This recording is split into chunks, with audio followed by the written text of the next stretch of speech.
ninga fitugamba Museveni abeewo agende government zikyusa emirundi mingi wano Uganda. Museveni si ye president asoose najja ate n'akola bikyamu ebisinga ebyoli. Femi NUP tugamba tetugamba nti just Museveni agende agende tutereeze eggwanga lyaffe. Tumanyi ensonga lwaki twagala agende, kubanga tulina ekifaananyi ky'eggwanga litwagala. So ababeere ne bagamba nti mwe just mugamba Museveni agende, nedda tulina ensonga lwaki twagala agende, ate n'eggwanga lye twagala tulimanyi. Batera ogamba mwe temulina alternative policies mumamanya ab'oluzunguzungu abatategeera, balowooza olwokubanga boogera oluzungu olw'amaanyi bategeera nnyo. Ne mbabuuza naye kakati so these alternative policies waliwo omuntu egwako eyo ku show biki ne mugamba kakati era last year wagisomako where is it omutunuulira ne mugamba mwaliyo ne mugikavaringa live oli kubuuza where is it ate kati ogamba tetugirina. You people, you just oppose, you just, no, we oppose because we have a picture of what our country should be like. That's why we are opposing this one. Tutuwakanya just fwa, tulina ekifaananyi ekya Uganda gye twagala. Twagala obululu obw'amazima n'obwenkanya. Ebeera stepe yenkiza ennyo. Olaba amawanga agamu agayina ebizibu, kati olaba nga Kenya. Kenya erina ebizibu byayo nayo. Juzi bali mu kwekalakaasa. N'ate erina byetusinga. Omukulembeze ne bw'aba muddaawo atya ebisanja ebyo agenda. Kati bannakenya babeeramu n'essuubi nti waakiri kale ono katukalakate ne balwana ne bekalakaasa biki naye ng'ebisanja bibiri agenda. Kati bye tulina okuzimba wano akalulu kabeere nga kamataringa nti abantu basalawo bwe bati eddoboozi lyabwe libulikike ne mbawulira eyo ffe tetuyinza kuba buyinza ono yali mu music, dance and drama abantu gwe basazeewo gwe baagala. Kati gwani abasalirawo kubanga gwagamba nti wasoma nnyo naki oli mubbi. Era okulaba barasta naye wano waliwo rasita rasita wuli abantu bamanyi okugamba nti abo barasta muntu walaba enviiri naga ono muyaaye.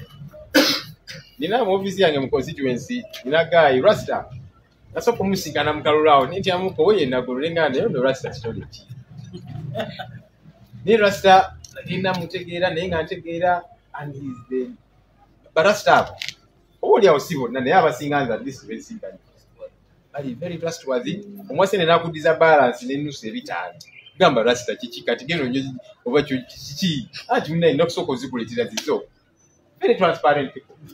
Nati nosanga oli owekiwalaata ninga mubbi mubbi awedde emirimu naye ng'agamba nti gwe muyaaye oba ow'amasuudi sijja kwogera amasuudi nyambadde suudi. Power belonging to the people. That's what democratic governance looks like. Obuyinza nga buli ku bantu ng'abantu be basalawo ng'abantu be baboosi. Awo nawo twagala tutuukewo katuli mu what does democratic governance look like? Free and fair elections, power belonging to the people, leaders being servants. Abantu be baboosi ng'abantu kye bagamba kye tulina okutambulirako nga tubawuliriza bwe bukulembeze bwe twagala okuteekawo wano e Uganda ng'amaanyi gali mu bantu ebyaddala. Waliwo batera otubuuza batera okubuuza pulezidenti waffe naye kakati gwe bonoofuka pulezidenti tulina bukakafu ki kitobenga Museveni kuba ne Museveni yatandikanga ffe. Abantu bakkiririza mu nsonga Museveni ze yali atambulirako. Kati mwe mujja biki ralezi ererere ne bakola kyandi sosorisi naye abantu baagenda mu nsiko okufa era ne bafiirayo abasinga naye nga bali ku koozi gye baali bakkiririzaamu. Naye what happened? Batwala obuyinza tebaabuwa bandi.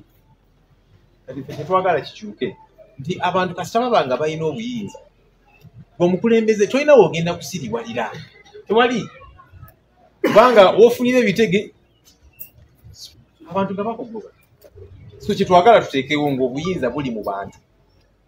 Ye accountability kyetusinga okwagala okubeera nayo kiba kitegeeza so kati siyinza kugamba nti tutuukiridde nnyo oba ki naye ffe tugamba nti abantu abo kasita babeera n'obuyinza nga maanyi gali mu bo bajja kusigala nga batuceekinga. Kitwagala okuteekawo kati kiba kitegeeza ne bw'oba mwonoonefu otya abantu abo bakuceekinga n'otereera oba n'otema obuyinza buli eri mu bantu etwagala ku relying just government kakati ffe tuli balungi na kinedda twagala obuyinza obwo budde mu bantu nga bebasalawo proper service delivery tuli kwogera ku democratic governance ng'abantu bafuna obuweereza lwaki abantu basasula omusolo kati bw'osasula omusolo olina okufuna empeereza.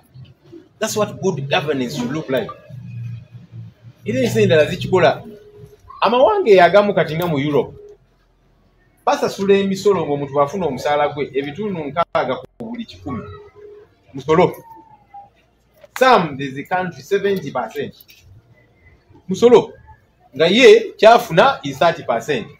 Naye teyemulugunya ku lwaki walwala agenda mu first class hospital n'afuna free medication.